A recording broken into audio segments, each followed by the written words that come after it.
రాజకీయం అంటే పదవి కాదు, అదొక బాధ్యత. పదవంటే సంపాదన కాదు, అదొక విధి. సరిగ్గా ఇవే సిద్ధాంతాల్ని అనుసరిస్తారు కోమటిరెడ్డి వెంకటరెడ్డి. అందుకే తెలంగాణ బిడ్డల ఆత్మ బలిదానాలు చూసి తన మంత్రి పదవికే రాజీనామా చేశారు.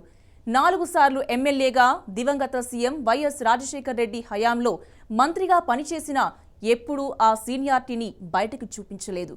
That is Komatireddy Venkanna. తనకు కావాల్సిందల్లా తన ప్రాంత అభివృద్ధి, ప్రజా సంక్షేమం ఒక్కటేనని తపన పడే మనస్తత్వం ఆయన సొంతం.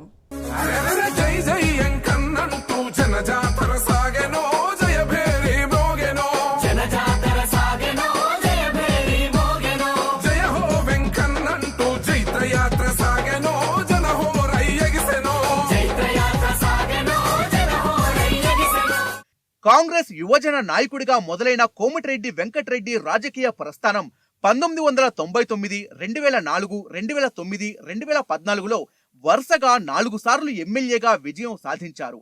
రాజశేఖర్ రెడ్డి క్యాబినెట్ లో మంత్రిగా కూడా పనిచేశారు. ఈయన మంత్రిగా ఉన్న సమయంలోనే తెలంగాణ ప్రత్యేక ఉద్యమం ఉవ్వెత్తున ఎగిసిపడుతోంది.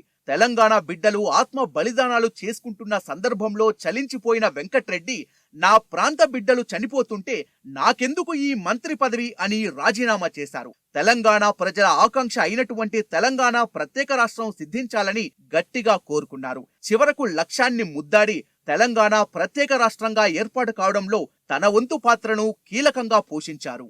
ఉమ్మడి నల్గొండ జిల్లా రాజకీయాల్లో కోమటిరెడ్డి బ్రదర్స్ కు గట్టి పట్టు ఉంది. ప్రత్యేక రాష్ట్ర ఉద్యమంలో ఇద్దరు నేతలు చురుగ్గా పాల్గొన్నారు. 2011 నవంబర్ 1న తెలంగాణ రాష్ట్రం కోసం కోమటిరెడ్డి వెంకటరెడ్డి నిరాహార దీక్ష చేపట్టారు. 9 రోజుల పాటు తెలంగాణ కోసం ప్రాణాల్ని పణంగా పెట్టి దీక్ష చేశారు.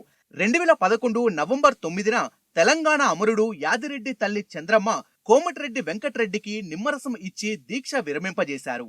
తాను మంత్రిగా ఉన్న సమయంలోనే ఉమ్మడి నల్గొండ జిల్లా విద్యార్థులు ఉన్నత చదువుల కోసం హైదరాబాద్ వెళ్తున్నారనే ఉద్దేశంతో వైఎస్ తో కోట్లాడి మహాత్మా గాంధీ యూనివర్సిటీని తీసుకువచ్చిన ఘనత కూడా కోమటిరెడ్డి వెంకటరెడ్డికే దక్కుతుంది. నల్గొండ జిల్లాలోని మునుగోడు, నకిరేకల్, నల్గొండ నియోజకవర్గాలు సాగునీరు లేక కరువు కోరల్లో చిక్కుకుంటున్నాయని నాటి ముఖ్యమంత్రి వైఎస్ రాజశేఖర్ రెడ్డిని ఒప్పించి తాగునీటి కోసం ఉదయ సముద్రం ప్రాజెక్టును విస్తరించారు. నల్గొండ జిల్లాలోని నల్గొండ, మునుగోడు, నకిరేకల్, తుంగతుర్తి నియోజకవర్గాల్లోని 1,00,000 ఎకరాలకు సాగునీరు అందించడానికి నాడు మంత్రిగా ఉన్న కోమటిరెడ్డి వెంకటరెడ్డి ఆధ్వర్యంలో బ్రాహ్మణ వెల్లంలా ప్రాజెక్టు రూపుదిద్దుకుంది. నాటి ముఖ్యమంత్రి దివంగత వైఎస్ రాజశేఖర్ రెడ్డిని ఒప్పించి మరీ ఈ ప్రాజెక్టును మంజూరు చేయించారు కోమటిరెడ్డి వెంకటరెడ్డి. 699 కోట్ల నిర్మాణ వ్యయంతో 2007 జూన్ 13న పరిపాలన ఆమోదం పొందింది. అదే సంవత్సరం సెప్టెంబర్ 4న రాజశేఖర్ రెడ్డి చేతుల మీదుగా శంకుస్థాపన చేశారు. 5 నియోజకవర్గాల్లోని 8 మండలాల పరిధిలో సుమారు 1,00,000 ఎకరాల ఆయకట్టుకు సాగునీరుతో పాటు 127 గ్రామాలకు ఫ్లోరైడ్ రహిత నీటిని అందించడమే ఉద్దేశంగా దీన్ని రూపొందించారు. ఈ పనులన్నీ గత ప్రభుత్వాల్లోనే దాదాపుగా పూర్తయ్యాయి. తెలంగాణ రాష్ట్రం సిద్ధించిన తర్వాత 200 కోట్ల రూపాయలు కేటాయిస్తే ఈ ప్రాంతం సస్యశ్యామలం అయ్యేది. కానీ రాష్ట్ర ప్రభుత్వం కాళేశ్వరానికి ఇచ్చిన ప్రాధాన్యత ఇక్కడి ప్రాజెక్టులకు ఇవ్వకపోవడంతో ఇప్పటికీ బ్రాహ్మణ వెల్లంలా ప్రాజెక్టు పనులు పూర్తి కాలేదు. దీనిని పూర్తి చేస్తే ఎక్కడ కోమటిరెడ్డి సోదరులకు పేరొస్తుందనే ఒకే ఒక ఉద్దేశంలో ఈ ప్రాంత ప్రజలకు అన్యాయం చేస్తుందని ఇక్కడి ప్రజలు ఆవేదన వ్యక్తం చేస్తున్నారు.